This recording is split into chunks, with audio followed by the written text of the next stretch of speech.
Denzel Washington was on set in New Orleans when the news broke. Not from a studio leak, not from a press release, but straight from CNN's Red Banner. Senator John Neely Kennedy files $80 million defamation lawsuit against Denzel Washington. The screen lit up in every newsroom, cafe, and phone in America.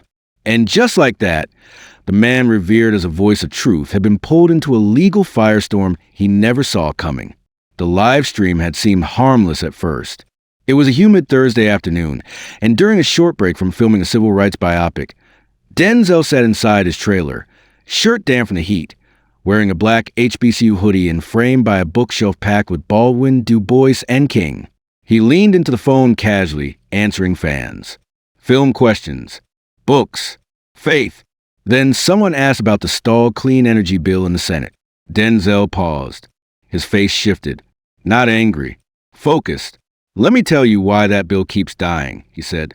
"It's not about logistics. It's not about timing. It's about greed."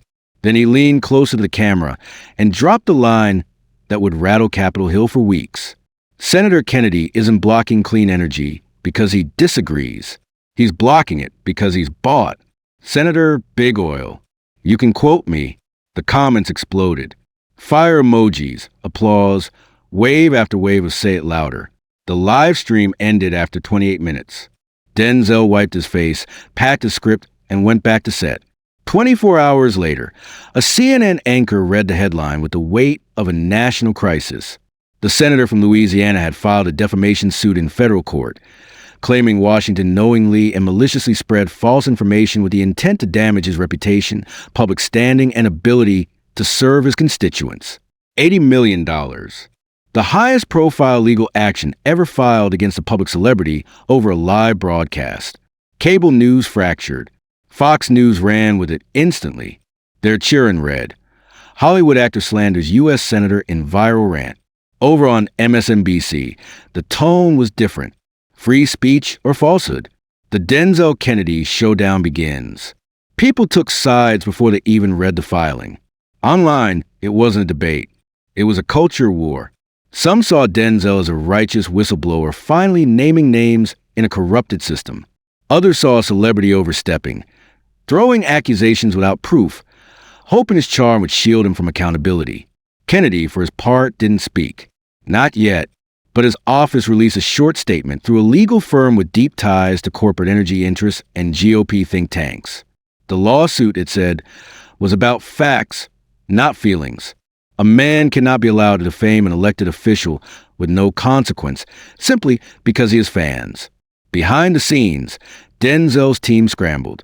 Publicists whispered about damage control. Lawyers flipped through pages of precedent. Producers paused filming. Studio executives texted each other in silence.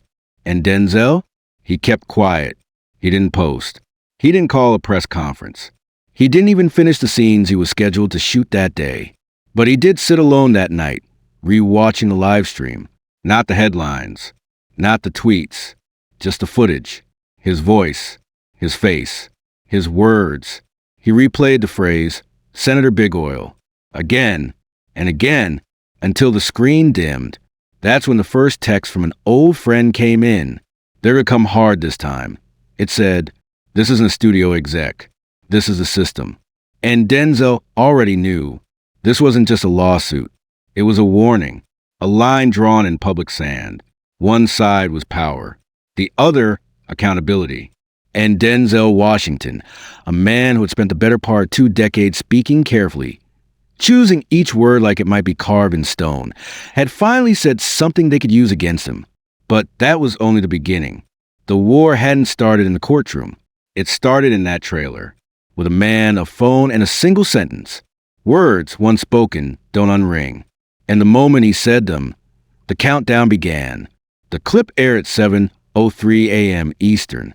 Fox News wasted no time. The screen split into two. On the left, a still from Denzel's live stream, eyes locked on the camera, jaw set. On the right, an email, not a summary, not a paraphrase. The actual screenshot, blown up in full resolution, underlined in red. Find anything, true or not, that shows he's betraying Louisiana. The anchor didn't need to raise his voice. He just stared into the lens and said, "This is what they don't want you to see." Then he read the line again, slowly, as if America needed help letting it sink in. The internet didn't wait for context. It never does. Within an hour, the email had been clipped, filtered, and watermarked by dozens of anonymous accounts. It hit Twitter, Reddit, YouTube, Telegram, and TikTok like a tidal wave. Commentators from every political corner began circling the quote like vultures. Some framed it as proof of intent. Others called it the mask slipping. But one word stuck more than any other: malice. And it didn't end there. By noon, a second detail emerged. The source of the leak. A name buried in the metadata. A name that reporters dug up before Denzel's team could respond. Arielle Brooks. She wasn't a stranger. She wasn't even a disgruntled employee. She was something worse. She was a former mentee, a scholarship recipient from Howard University, class of 1999, one of the first beneficiaries of the Denzel Washington Arts Fellowship, a quiet program he'd funded for over 2 decades. Her headshot had once appeared in a tribute video honoring Denzel's contributions to black education. She'd once written a public essay calling him a moral compass. Now, she was the source. She'd gone on to work in public relations, eventually landing a senior role on Denzel's communications team. And now it seemed she had flipped. The betrayal wasn't just political. It was personal, and it cut deep. The backlash began to shape. People weren't just questioning his accuracy. They were questioning his character. News Nation ran a panel titled "From Inspiration to Manipulation." The Daily Mail ran with a simpler headline, "Denzel's Lie." Online, the divide sharpened. Some tweets still defended him, calling the leak manipulated, out of context, a distraction from the real issue. But others turned cold. One post, retweeted nearly 30,000 times, read, "If you have to say true or not, you already know it's false." A hashtag climbed the charts with grim efficiency. Defund Denzel. It didn't start on the right. It started on the left. A quiet ripple from younger progressive voices who had once idolized him, activists who'd grown up watching his speeches, who'd quoted him at rallies, who now felt abandoned. They weren't yelling. They weren't angry. They were disappointed. And disappointment always lands harder than rage. In a viral TikTok that clocked over 5 million views in 2 days, a soft-spoken organizer stared into the lens and whispered, "He told us to speak truth no matter the cost." But did he live it? Then she read the email aloud, paused, and asked the one question no one on Denzel's team wanted to hear. What if the right is right this time? Back in New Orleans, Denzel stayed quiet. His trailer was locked. Filming had been halted. The studio issued a brief statement citing scheduling adjustments. But the crew knew, everyone knew, the silence wasn't strategy. It was fracture. Inside, Denzel sat without the lights. No camera, no crew, just him and the growing pile of newspaper clippings. He didn't touch his phone. He didn't open Twitter. He didn't respond to the dozen missed calls from donors, from friends, from his publicist who kept asking the same question. Do we deny it? Or do we spin it? And Denzel, the man who had built his entire reputation on clarity, had no answer. Later that night, he finally opened his laptop, not to tweet, not to record, but to search. He typed in her name, Arielle Brooks. There she was, the smile, the graduation speech, the letter she once wrote thanking him for seeing potential where others didn't. He read it twice, then closed the screen. He didn't speak to anyone that night, not his lawyers, not his team, not even his family. Outside, reporters had started camping near the set. A camera drone hovered overhead, capturing a wide shot of the trailer, a symbolic tomb for a man once untouchable. The press was already rewriting his story. The networks shifted their framing. MSNBC brought on a legal analyst who said, calmly, if the quote is real, if the context is correct, this is no longer just a speech issue. This is defamation with potential malice. The word came back again. Malice. By morning, the headlines had changed. From hero to hypocrite, the man who spoke too freely. The silence that screams. And through it all, Denzel remained still. No statement. No denial, just an unspoken weight growing by the hour. Because this wasn't just a reputational hit. This was a crack in the foundation. A crack made by someone he once called family. He didn't tweet. He didn't post. No lawyer-crafted statement. No tearful video in front of bookshelves. For 6 full days, Denzel Washington said nothing. The silence roared louder than any headline. News anchors speculated collapse. Columnists called it cowardice. Some whispered that the pressure had finally broken a man who once commanded rooms with a glance. But they were wrong. Behind the scenes, a transaction took place. Quiet. No press. No press release. A private courier arrived at a midtown Manhattan gallery with a sealed envelope and one instruction: no photos. Inside was a certificate of authenticity, one framed oil painting, and a letter in cursive ink. The painting was titled Still in Motion. It had been gifted to Denzel by Morgan Freeman after their first film together. He had kept it for over 20 years, hung above every desk he had ever worked under. He sold it, not to pay for lawyers, not to fight a PR war, but to fund a single investigation, one that had no guarantee of helping him. He sent the money to a former student, a name that had never made headlines: Dr. Leon Merriweather, environmental law professor at Tulane University, once a scholarship kid from Baton Rouge, once a shy freshman in a classroom Denzel had guest lectured in, once a young man who had stuttered through his thank you. When Denzel shook his hand at a graduation ceremony and whispered, "Go change your hometown," Dr. Merriweather had changed more than that. 2 weeks before the lawsuit, he had been digging into a network of Louisiana-based political action committees. Legal, subtle, invisible to anyone who wasn't trained to follow the paper trails buried 5 layers beneath official statements. When the email scandal broke, he thought of stepping back. When Ariel's name surfaced, he nearly closed the file. But then he got a call. No introduction. Just a voice he knew. "You still chasing that paper trail?" "Yes." "Then keep going. And be careful." The call lasted 27 seconds. Denzel never called back. 5 days later, Merriweather went public. He didn't go to BuzzFeed or MSNBC.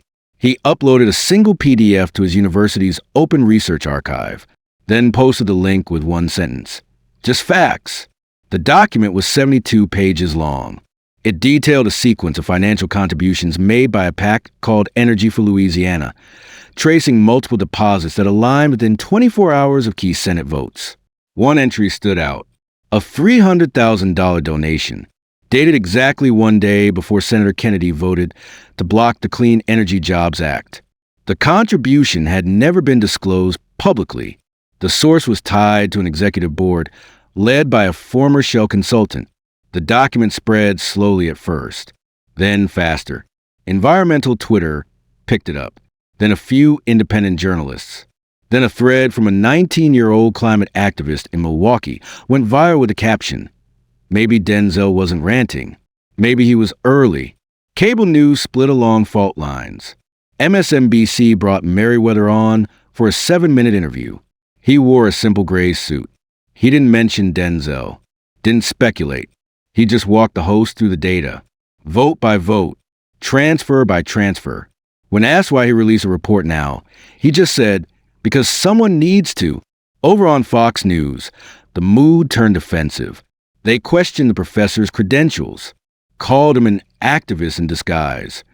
But even they didn't try to explain away the timing of the donation, not directly. A subtle shift began. Denzel's silence, once painted as retreat, now looked like restraint.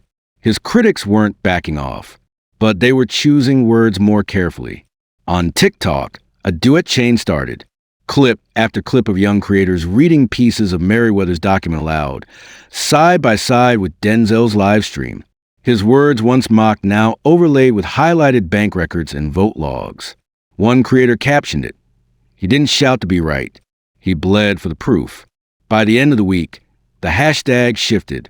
No longer just hashtag defund Denzel. A new one emerged. /hashtag maybe he knew. Still, Denzel didn't speak. His lawyers urged him to go public. His agents begged for a sit-down interview. Oprah, Colbert, anyone. But he declined. Instead, he spent that week walking. Long walks through New Orleans before sunrise. Alone.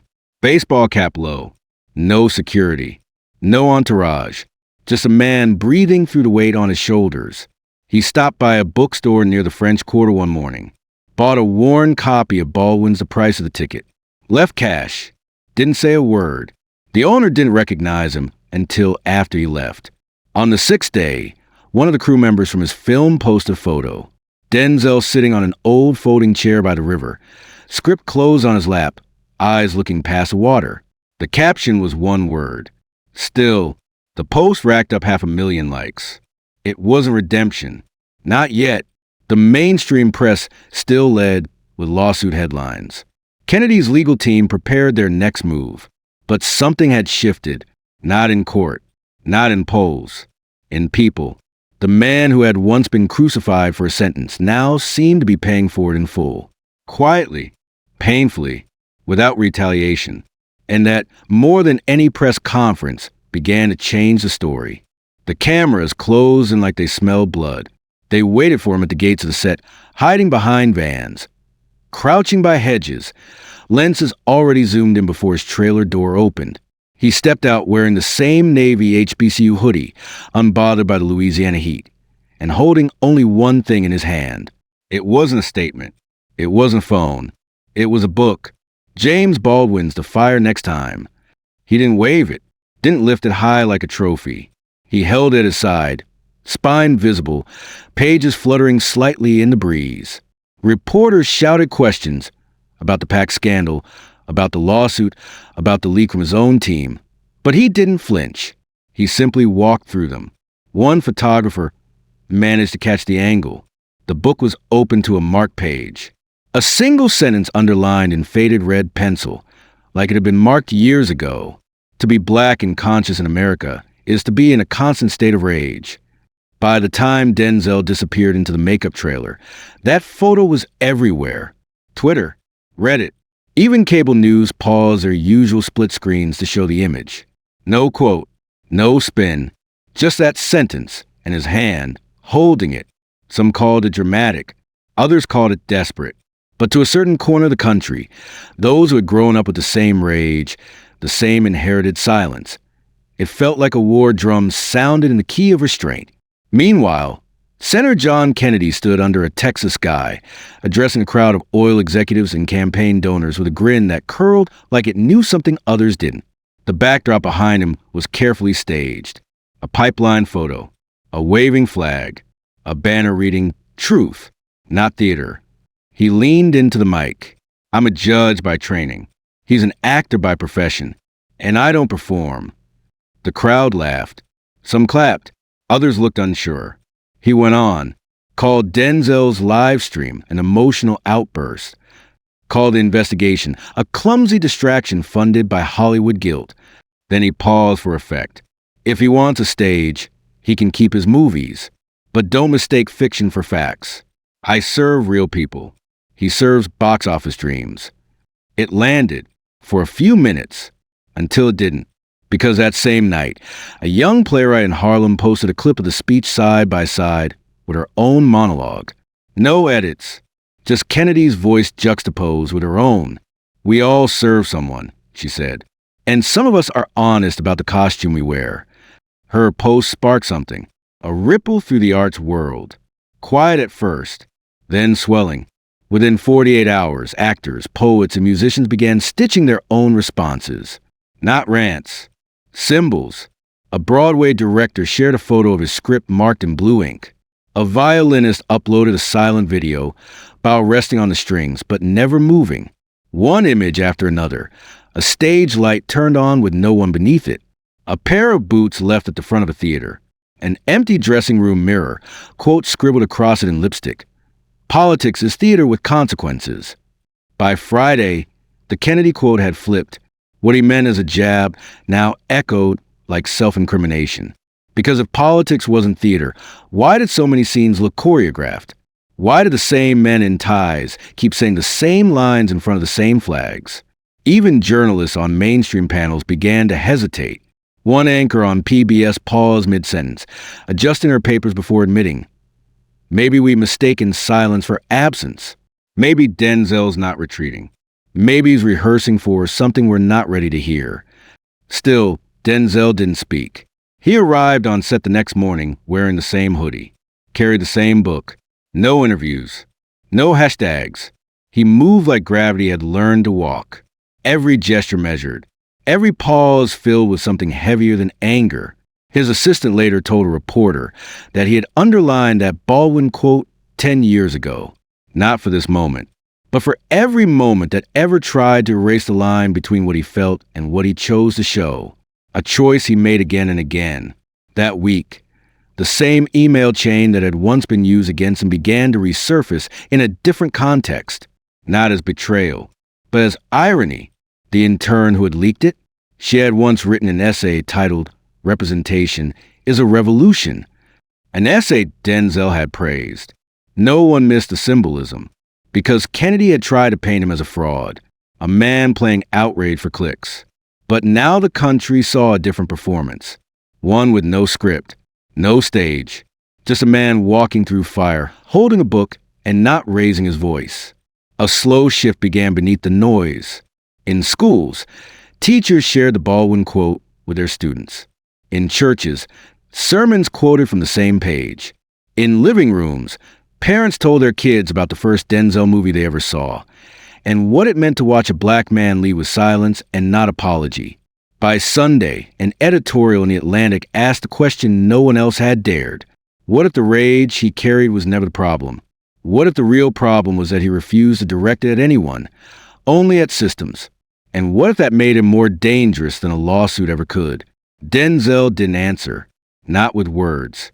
But the next morning, he walked past the cameras again, this time with a different book. Beneath his arm, letter from a Birmingham jail, open to a single folded page, unmarked, no underlines. He didn't need to add anything, because by then, everyone was already reading. The courtroom didn't look like justice. It looked like a conference room someone had vacuumed too much.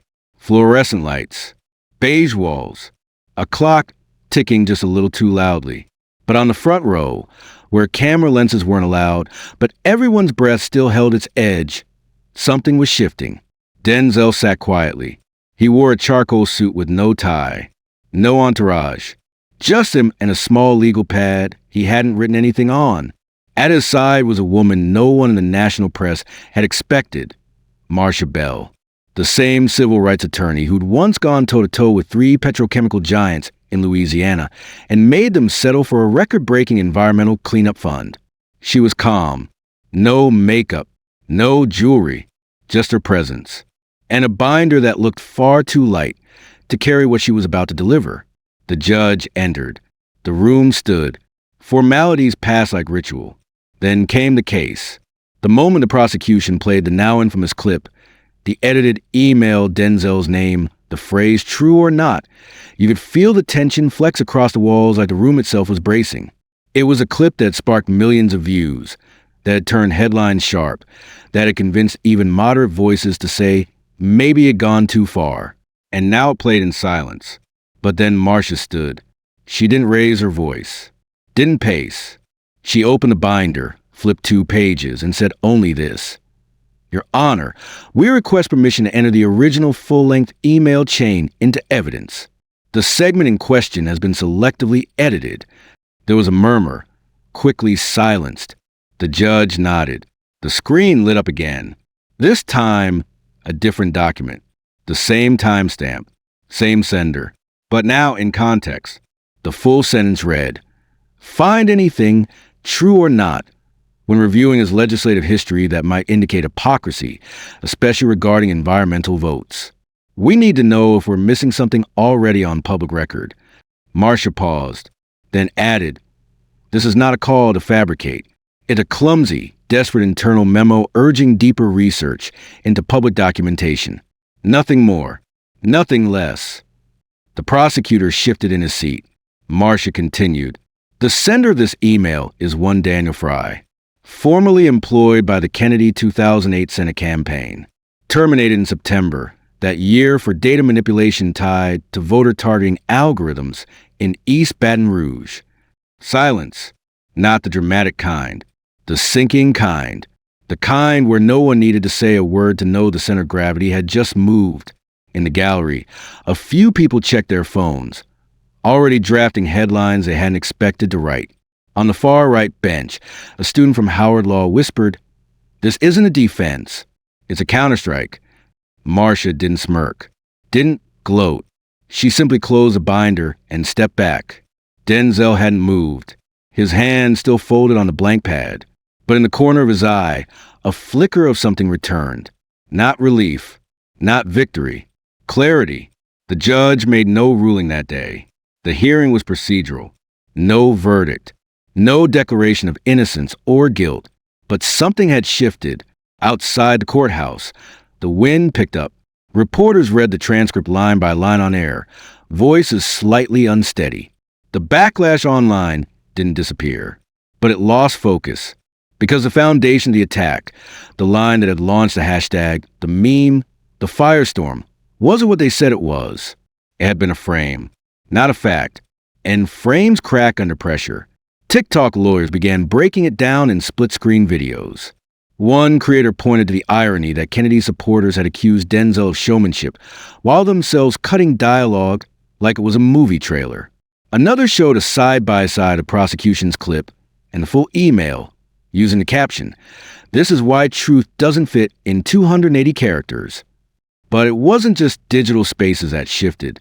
That night, on a late-night panel usually known for avoiding direct stances, a veteran journalist finally said out loud, "This isn't about whether Denzel is always right. It's about whether we ever gave him the chance to be." And suddenly, the math of outrage began to unravel. In the days that followed, support trickled back, not as fanfare, but in gestures. A group of high school debaters from Baton Rouge recreated the courtroom exchange as a practice drill.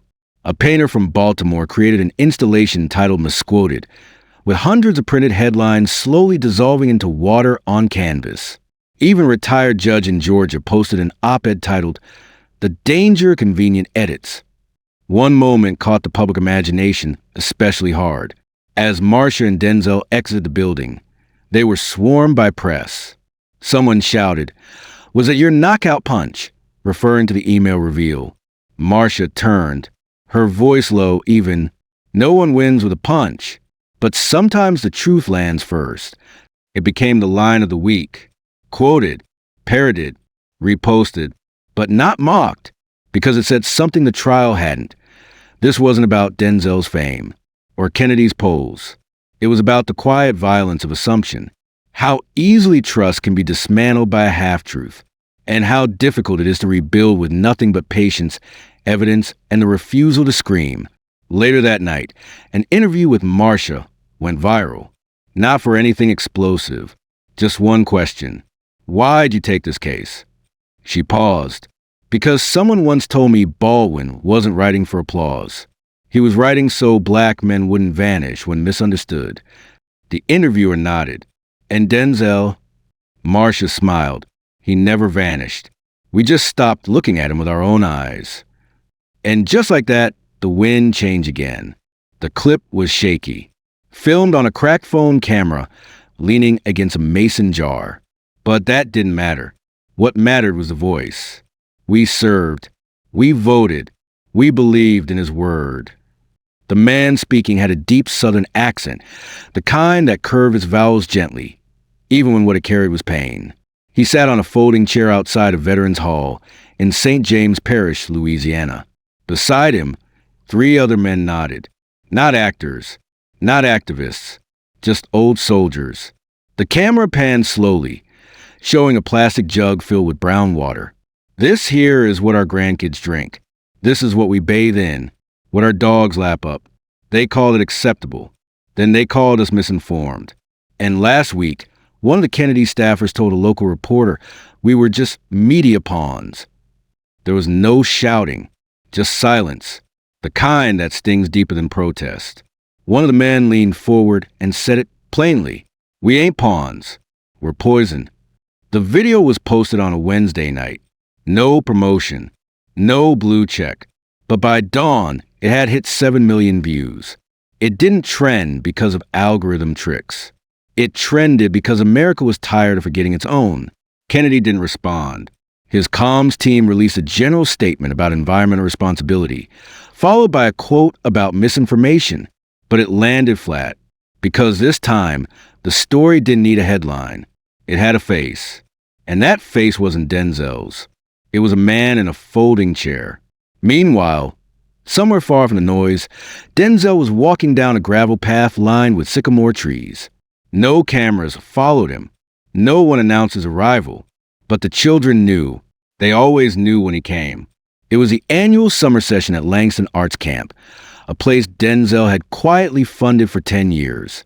Built on an abandoned lot in New Jersey, it had become a sanctuary for kids who didn't know the world would ever take them seriously. Music, film, painting, spoken word, not to chase careers, but to chase what was real. That morning, Denzel sat cross-legged on the grass with a group of 10-year-olds rehearsing a scene they had written themselves. It wasn't polished. It wasn't even coherent, but it was full of color, and they laughed like the sky had never judged them. Afterward, while the rest ran off to lunch, a girl named Ava stayed behind. She had a pencil behind her ear and paint on her forearms. She looked at him with that kind of honesty only children possess. "Are you going to quit?" The question didn't sting. It softened something. He took a second, looked at her, then smiled. "I make movies so someone out there can see what's real. I don't quit real." She blinked, absorbed it, then nodded like a small promise had just been sealed between them. No one filmed it, but later, one of the volunteers mentioned to a friend, who happened to be a poet, who turned the moment into a single-sentence poem that quietly went viral. He doesn't fight lies with speeches. He fights them by staying visible. Back in Washington, things began to unravel. It wasn't dramatic. It was quieter than that. A canceled appearance here. A half-empty auditorium there. A reporter who, just weeks ago, had called Kennedy the future reason, now chose different words. There's nothing more dangerous than someone who confuses cynicism with clarity. More veterans began speaking out. A small-town preacher in East Texas released a sermon titled, "When Prophets Fall in Love with Their Image."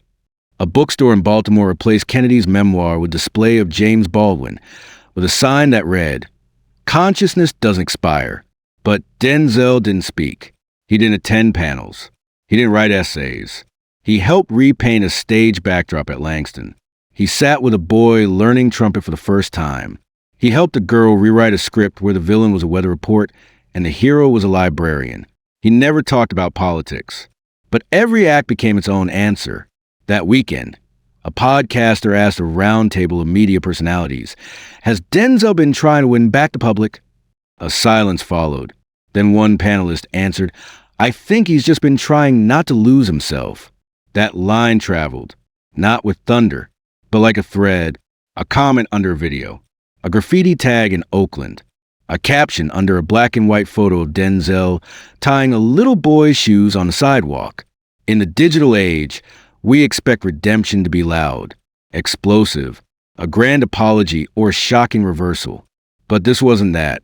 This was a man moving through the world the same way he had before the storm, just more visible now. Because now, everyone was watching, and what they saw wasn't contrived. It wasn't crafted. It was consistent. And somewhere deep in that consistency, something began to crack. Not in Denzel's world, but in Kennedy's.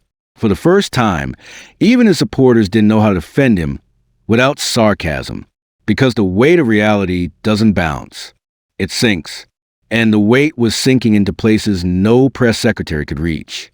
At Langston, the kids ended their week with a performance. Denzel sat in the back, not in the front row. Ava performed first. A monologue about a girl who loses her voice in a city made of glass.